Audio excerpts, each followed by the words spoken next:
अध्यक्ष महोदय, हा बसवेश्वर महाराजांचं स्मारक व्हावं ही साधारण 7 कोटी लोक या देशामध्ये ही त्या ठिकाणी लिंगायत बांधव राहतात आणि त्यांची खूप वर्षापासूनची मागणी आहे।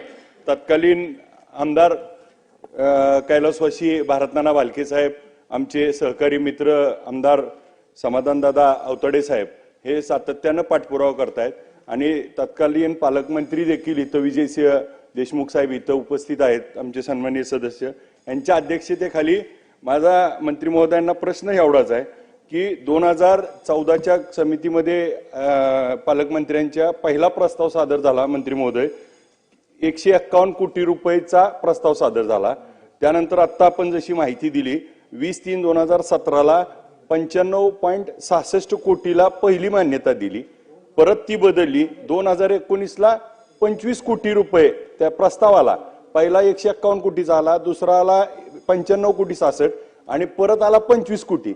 मग यासाठी आंतरराष्ट्रीय स्मारक करायसाठी 25 कोटीनं होणार नाही, तर जो मूळ प्रस्ताव होता 151 कोटीचा त्या प्रस्तावालाच आपण मान्यता देणं आवश्यक आहे। या प्रस्तावामध्ये त्या ठिकाणी आंतरराष्ट्रीय दर्जाचं स्मारक व्हावं, आराखडा तयार करण्यात यावा, त्या ठिकाणी बसव सृष्टी व्हावी, हॉल 300 मीटर उंचीचा 30 मीटर उंचीचा मोठं त्या ठिकाणी स्टॅच्यू व्हावा, ध्यान मंदिर व्हावं, प्रशासकीय इमारत, ऑडिटोरियम, विजल कल्याण मंडप, त्या भव्य पुतळा, ध्यान मंदिर, महात्मा बसवेश्वरांचं चारित्र्यावर असणारं सर्व वाचन तिथं डिजिटल, अशा पद्धतीचा तो प्रस्ताव होता। तर माझी मंत्री महोदयांना विनंती आहे की हा जो कमी झालेला प्रस्ताव आहे तो मूळ प्रस्तावाला मान्यता द्यावी। दुसरा आता मंत्री महोदयांनी सांगितलं तसं 25/3/2022ला जागा तहसीलदार साहेबांनी प्रांत कार्यालयाला कळवली आणि 30/3/2022ला प्रांत कार्यालयाने जिल्हाधिकारी कार्यालयाला कळवलं की ही जागा त्या ठिकाणी कृष्ण तलावाच्या जवळची आहे। मग आता 2022 ते 2025 3 वर्ष जिल्हाधिकाऱ्यांच्याच कार्यालयात त्या ठिकाणी राहतोय आणि आमच्या सुदैवानं आपण दबंग मंत्री आणि आमचे पालकमंत्री असल्यामुळं आणि त्या ठिकाणी आपण स्वतः जर ह्याच्यामध्ये एक फोन केला तर हा प्रस्ताव लगेचच इथं अधिवेशन संपायच्या आत येईल आणि आपण सांगितलं तर लगे मंजुरी पण मिळेल। पण त्याच्यासाठी सगळ्यात महत्त्वाची गोष्ट अशी आहे की तत्कालीन पालकमंत्र्यांच्या अध्यक्षतेखाली एक समिती होती, ती रद्द झाली, परत जिल्हाधिकाऱ्यांच्या अध्यक्षतेखाली समिती रद्द झाली, आता समितीच त्या ठिकाणी अस्तित्वात नाही, तर ती समिती येणाऱ्या 2 दिवसात स्थापन करावी जेणेकरून ती समिती स्थापन होणार का आणि समिती आपण झाल्याशिवाय त्या ठिकाणी पुढचा मार्ग मिळणार नाही। तर माझा स्पेसिफिक प्रश्न आहे की समिती कधी स्थापन होणार?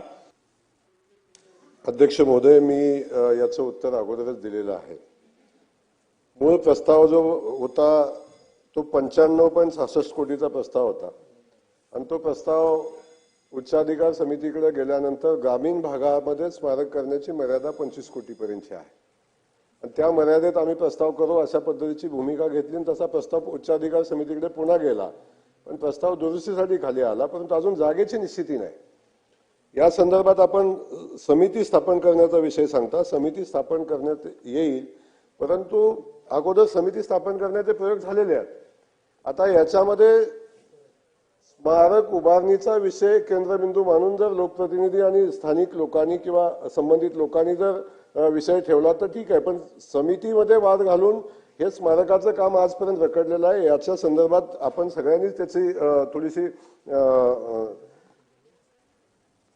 जाणीव ठेवली पाहिजे, हे या निमित्ताने मी आपल्याला सांगेन।